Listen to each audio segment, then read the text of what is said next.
So yun mga idol, no? Nandito na po ako sa bahay nila ni Mang Adan. Ito pala ang anak ko mga idol. Sana po mapatawad niya ako, no, mga idol. Mang Adan. Uminom ka ng tubig. Inday. Ito pala yung anak ko. Yakap naman. Tagal na kitang hinahanap. 20 years ago. Anak. Nandito lang ka pala sa sa bundok ng malayo dito. Tagal mo naman. Hindi mo ba nami-miss ang mama? Nai-miss kita. Ito na ang nasabi ko na gusto kitang makita. Salamat naman po na wala kang sa akin, no? Wala kang ramdam na sakit ng loob. Inday, sa totoo lang, itong si Jandel na kinukop ko, dalawa silang magkapatid. Sinasabihan ko na sa kanila na makita mo na ang tunay ng sinong ina. Kaya sa totoo lang, naghihirap kami kahit ngayon. Pero nag-aaral siya, may natabaw siya kunti. Pero ngayon, gusto ko lang masabi sa'yo. Kaya nga tinatawagan kita doon sa Patag. Gusto ko lang na mapupunta dito sa bukid ko o dito sa bundok para magkakita kayo. Sa totoo lang, anak, ito pala ang tunay mong ina. Alam mo naman na yung sinabi ko noon, tingnan mo yung mga pinatago ko sa'yo, yung picture. Kunin ko muna. Oh, yun ang pinakatunay. Hindi, sa totoo lang, ito pala ang pagkakataon. Dahil Pasko na, alam kong hinahanap ko, dahil sinusubaybayan ko yung channel mo. Yun ang sinabi ko na sa anak mo, na anak, tingnan mo ang picture mo. Ito pala si Day, ito pala ang naghahanap na anak, kayo pala. Siya nga. Yung tingnan nyo. Ikaw talaga mama. Oh. Ikaw talaga ang mama ko tunay. Wala kang sakit ng sa akin. Loob. Ramdam mo Wala. ba? Kapag ako kang So yun mga idol, no, na ito palang picture, dalang-dala niya na maliit pa siya para daw niya sa akin. hindi niya makalimutan ang mukha ko mga idol. Nagpapasalamat po ako no na ang kumukop sa aking anak is mabait na bandido. Matagal na po siyang nag-surrender mga idol. Hindi lang siya nag-vlog kasi hindi daw niya gusto na may madisturbo siya ng mga tao mga idol. Ito po yung picture dalang-dala niya. Maraming salamat anak na wala kang samang loob sa akin, no. Di ba, nagpapasalamat nga ako kang Tate Adan kasi sa tagal ng panahon nilagaan niya kami ng maayos. Kaya hinahanap talaga kita kasi sobrang miss na kita. Yeah. Ito na masabi ko sa inyo. Inday, dahil Pasko na, yun ang pagkakataon natin. Ito na, ang importante dito sa ibabaw ng mundo, masaya tayo. Kahit mahirap lang tayo. Kahit walang pera, ang importante, buo ang pamilya nyo. Buo tayo. Hindi katulad sa akin, wala naman ako. Masaya naman ako na nakita mo ang tunay mong mga magulang. Masaya din ako na nakilala mo ang anak mo. Inday, sinusubayan ko, sinabi ko na kanina, sinusubayan ko ang yung YouTube mo. Kaya ito ang sinabi ko sa kanya sa anak mo, na sinabi ko dyan rin, may surprise ako. Kaya pinaplano ko to lahat eh. Ngayon. Kaya ito na pagkakataon nila na para ang katotohanan. Yung mga sinasabi ko, yung mga nakita ko sa YouTube, hindi yung totoo yun, hindi yung totoo. Ito ang tunay mong anak sa totoo lang. Feel na feel ng anak mo. Kayo nagyakapan. Feel na siya. Feel na niya na ikaw pala. Tawad anak, patawarin mo ako sa haba ng panahon na hindi ko kayo naalagaan. Patawad talaga anak. Okay lang yan, Nay. At least ngayon na kita, masaya ako dahil meron talaga akong nanay. Oo nga eh. Kasi sa totoo lang, matagal na ako, ang dami ko nang pinapasukan, hirap at ginhawa, makita lang kita. Tapos may isang tao sa akin, pero hindi pala tunay na anak ko. Kaya nag-iisa lang ako naghahanap sa iyo anak. Kahit saan ang bundok, pinapasukan ko, gira, mga bandido ang nasagupa ko. Wala pang tao nakapagsabi sa akin na ito ang anak mo, Inday. Si Commander Adan, kung hindi lang siya tumatawag sa akin mismo na nandito ka sa kanya, hindi talaga ako pupunta dito. Kaya, No? kaya nga na tinatawagan kita, Inday, Victor. Dahil na sinusubaybayan ko yun ng channel mo. Nakita ko yun sa mga video mo. Naghahanap ka ng anak. Alam ko kung ano.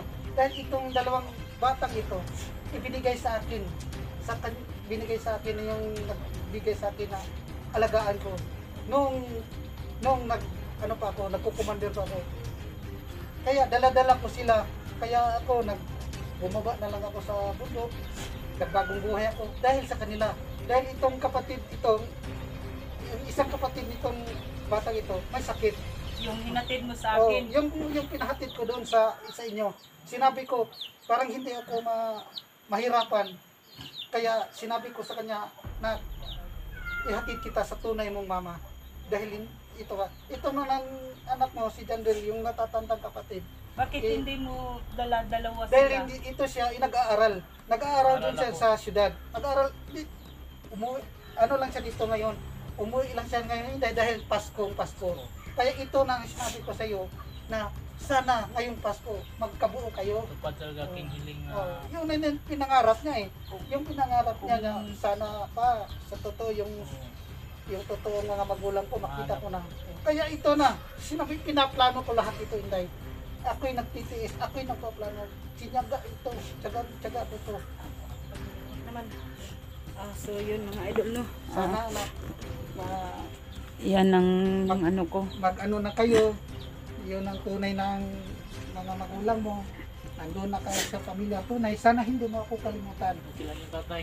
Ilan na. Salamat. Pamilis mo ka. Okay na yun na nalaman. Alam mo, So yun sa mga mundo idol. sa ibabaw, dito sa mundo, ay kahit na mahirap tayo na, huwag mong kalimutan ang mga sinasabi ko sa'yo, sa kapatid mo. Ang sinasabi ko sa'yo, kahit na anong lahat ng mga bagay dito sa mundo, kailangan ang respeto at galang sa kapwa. Parang irespeto ka. Yun lang. Hindi ka mananakit. Lalong-lalo na ngayon Pasko na. Ngayon, alam ko, masaya kayo, pamilya. Lalong-lalo na ako. Masaya ako. Dahil nakita ko na at successful din ako.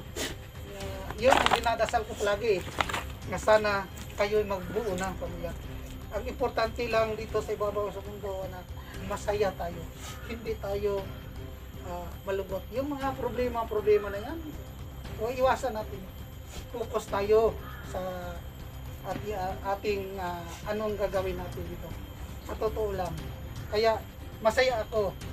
Masaya ako. Sinabi ko sa may kapal na salamat Lord na ito pala ang tinutulungan mo ako na palagi na sana magtagpo kayong tunay na mga pamilya. Sana kayo lahat ay masaya. Lalo-lalo na sa kumusta naman yung kapatid niya, Inday? Nandun sa bahay, no? Hindi ko siya sinama na papunta dito kasi mahihirapan siya. Ma-stress ba sa paglalakad? Alam mo naman yun, matagal man sa kamay mo, ikaw man ang naghawak. Alam niyo, totoo. Oo. Pag mapagod yung isang anak ko mga idol, mag-trigger siya, mag-atake. Yun, hindi ko dinala. Yung kasama ko sa motor, nandoon sa patag, iniwanan ko. Ako lang mag-isa mga idol na umakyat dito sa bundok. Nagpapasalamat din ako sa isang bata na si Junil, no, na tinulungan niya ako na makapunta dito sa bahay ni Commander Adan dati mga idol. So yun mga idol, nakita nyo na ang anak ko, wala siyang sama ng loob sa akin kasi sinabi ko naman sa kanya na nung iniwanan ko sila sa papa nila na maintindihan mo anak na paglaki mo malalaman mo ang totoo kung bakit ako lumalayo sa inyo. So yun mga idol, no, ngayon mga hapon na, maya maya hindi na ako ng video mga idol, magkuha, pauwi na po kami kasi para hindi kami maabutan ng Anong gabi. plano mo? Anong plano mo? Magsama kayo? Oo, gusto ko dalhin ko siya, Commander Adan, kung papayag ka. Hindi naman ako na Tapusin hindi. ko muna yung pag-aaral ko. Hindi naman ako hindi papayag. Dahil ito ang plano ko na kayo magtagpo. Kaya masaya ako. Kaya ngayon gusto ko magsama kayo. Sana magsama na kayo hanggang buhay. Hanggang sa sa katapusan ng sana Sa magsama hirap kayo. at ginhawa mga idol, ito na ang tinutupad Huwag kang ko. mag-aalala madalalan. Bisita din ako sa iyo, Katiadan. Huwag ka mag-alala. Kasi miss kita sa Sige. mga Sana dalaw ka naman Alaga lang mo sa dito. amin. Alam mo Sige naman lang. dito sa bundok. Commander Adan, pag may time po, pupunta lang kami dito sa inyo. Kung Salamat. may Salamat po gano'n. kunti pong maitulong ako, no? Maibigay po ako sa iyo, Magdasal. Adan o Manong Adan, no? Magdasal lang tayo palagi.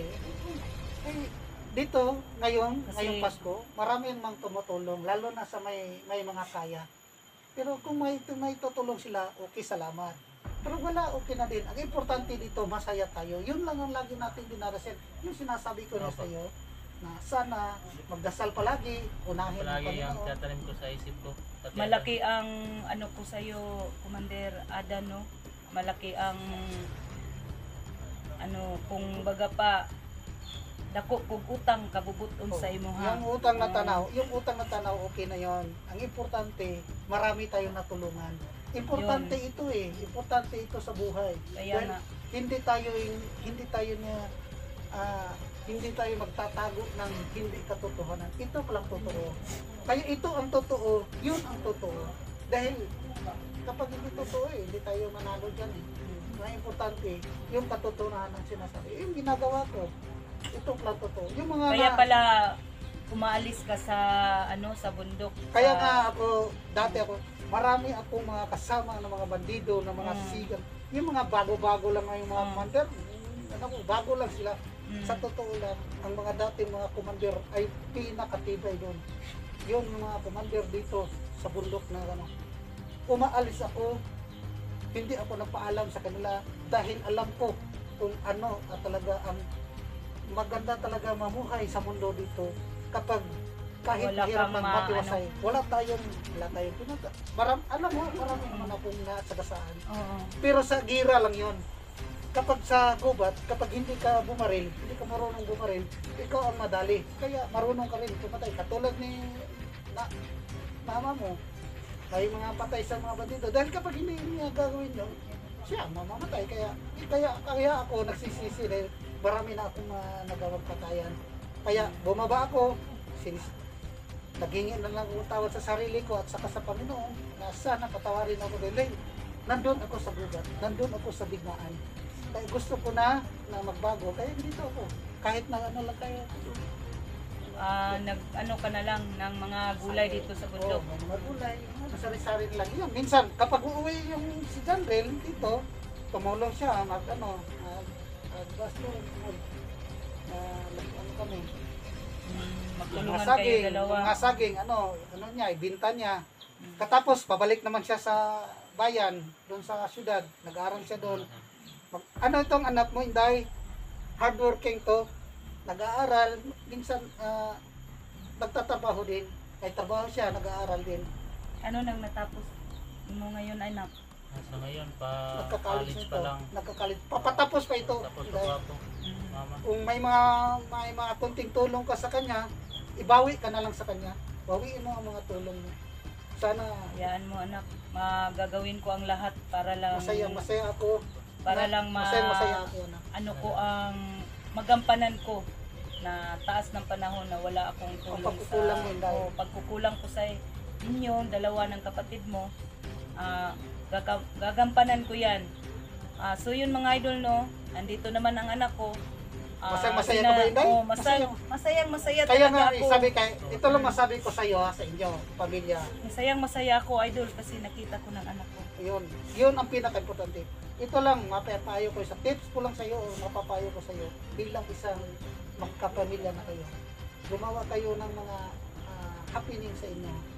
Kung may mga happening, may mga kayo, mag-enjoy kayo. Basta anak, huwag mo lang kalimutan ang sinabi ko at saka minsan dalawin mo naman ako dito. Opo. Lalong-lalo na magkaptapos ka. Salamat po kayo. Salamat po kayo. Sige. So, yun, Commander Adan, no? Maraming salamat, no? Kakain siguro na tayo. May luto na tayo dyan. So, yun mga idol, masayang masaya na po ako kasi nandyan na ang anak ko, nakikita nyo mga idol, sa haba ng panahon, no, mga idol, nakikita na rin kami.